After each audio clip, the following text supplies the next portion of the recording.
20/3/25 வியாழன். தவக்காலம் 2ஆம் வாரம். முதல் வாசகம். மனிதரில் நம்பிக்கை வைப்போர் சபிக்கப்படுவர், ஆண்டவரில் நம்பிக்கை வைப்போர் பேறு பெற்றோர். இறைவாக்கினர் எரேமியா நூலிலிருந்து வாசகம்.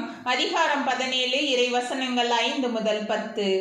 ஆண்டவர் கூறுவது இதுவே: மனிதரில் நம்பிக்கை வைப்போரும் வலுவற்ற மனிதரில் தம் வலிமையை காண்போரும் சபிக்கப்படுவர். அவர்கள் பாலை நிலத்து புதர் செடிக்கு ஒப்பாவர். பருவ காலத்திலும் அவர்கள் பயனடையார். பாலை நிலத்தின் வறண்ட பகுதிகளிலும் யாரும் வாழா உவர் நிலத்திலுமே அவர்கள் குடியிருப்பர்.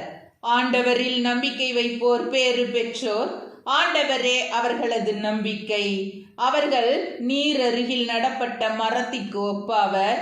அது நீரோடையை நோக்கி வேர் விடுகின்றது. வெப்பமிகு நேரத்தில் அதற்கு அச்சமில்லை. அதன் இலைகள் பசுமையாயிருக்கும். வறட்சி மிகு ஆண்டிலும் அதற்கு கவலை இராது. அது எப்பொழுதும் கனி கொடுக்கும்.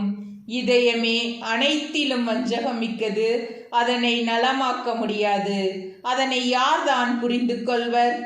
ஆண்டவராகிய நானே இதய சிந்தனைகளை ஆய்பவர், உள்ளுணர்வுகளை சோதித்து அறிபவர்.